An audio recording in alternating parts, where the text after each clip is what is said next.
Hello everyone, good morning.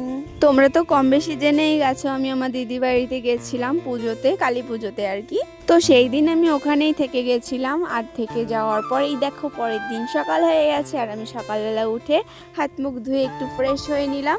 বেশ অনেক দিন পরে কিন্তু টানা 9টা পর্যন্ত ঘুম দিলাম। রোজ রোজ এরকম হলে তো বেশ ভালোই হতো, হিহি। বাট এটা তো একদমই পসিবল নয়। আমার তো আবার দুটো ছোট ছোট বাচ্চা আছে যাদেরকে আমার সকালে পড়াতে যেতে হয়। যাই হোক, অত কুড়মি করা ভালো না, সকাল সকাল ঘুম থেকে ওঠাই শরীরের পক্ষে ভালো।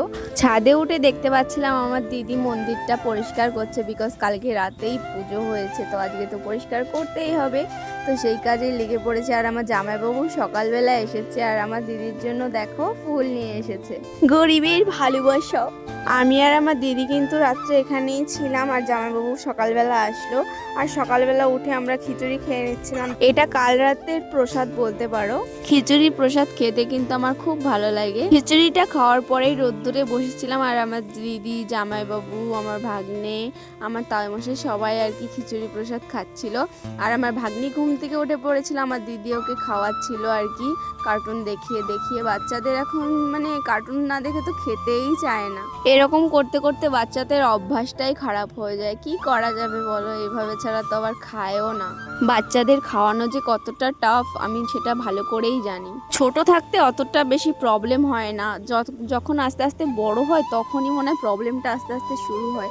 যাই হোক, দেখো ওদের বাড়িতে আমি গেছিলাম, তো স্নান ধান করে আমি রেডি শেডি হওয়ার পরে বেরিয়ে পড়েছিলাম ডান্স ক্লাসে যাব। তাই ওদের বাড়ি থেকে ডান্স ক্লাসটা আমার কাছাকাছিতেই হয়, তো ভাবলাম যে ডান্স ক্লাসটা কেন একদিন মিস দেবো, তাই ভাবলাম চলেই আসি। আর আমার ডান্স ক্লাস মিস করতে একদমই ভালো লাগে না, ডান্স আমার কাছে অনেক প্রিয়। ডান্স ক্লাসে ভিডিও করা একদমই তো অ্যালাউ নেই, মানে প্রথমে গেলে একটু করলে ঠিক আছে, তো ক্লাসে থাকতে তো একদম ফোন ধরা একদম কোনো অ্যালাউই নেই। স্যাররা এত সুন্দর করে ডান্স শেখায়, তোমাদের কি বলি। সত্যি অনেক ভাগ্য করে এরকম স্যার পেয়েছি। একটু স্ট্রিক্ট, বাট একটু এইসব করাতে গেলে তো একটু স্ট্রিক্ট হতেই হবে, তাই না বলো। যাই হোক, দেখো ডান্স ক্লাস থেকে আমি সোজা আবার আমার দিদি বাড়িতে চলে এসেছিলাম, আর আমার জামাইবাবু দেখতে পাচ্ছিলাম সমস্ত রান্না বান্না সারছিল। ওই হয় না অনুষ্ঠানের পরের দিন আর কি, আর সবাই মিলে একটু রান্না বান্না করে খাওয়া দাওয়া হয়, তো সেটাই হচ্ছিল। আর ডান্স ক্লাস থেকে এসে আমার যে এতটা খিদে পেয়ে গেছিল তোমাদের কি বলি। তারপরে আমার দিদি আর কি আমাকে ডেকে খেতে বসিয়ে দিল। এই পুচকুটার সঙ্গে আমি খেতে বসেছিলাম, আর এত সুইট বাচ্চাটা, তোমাদের কি বলি, কথা বললে হয়তো তোমরাও বুঝতে পারতে। যাই হোক, দেখো ওদের বাড়ি থেকে খাওয়া দাওয়া করে আমি সোজা বাড়ির উদ্দেশ্যে রওনা দিলাম।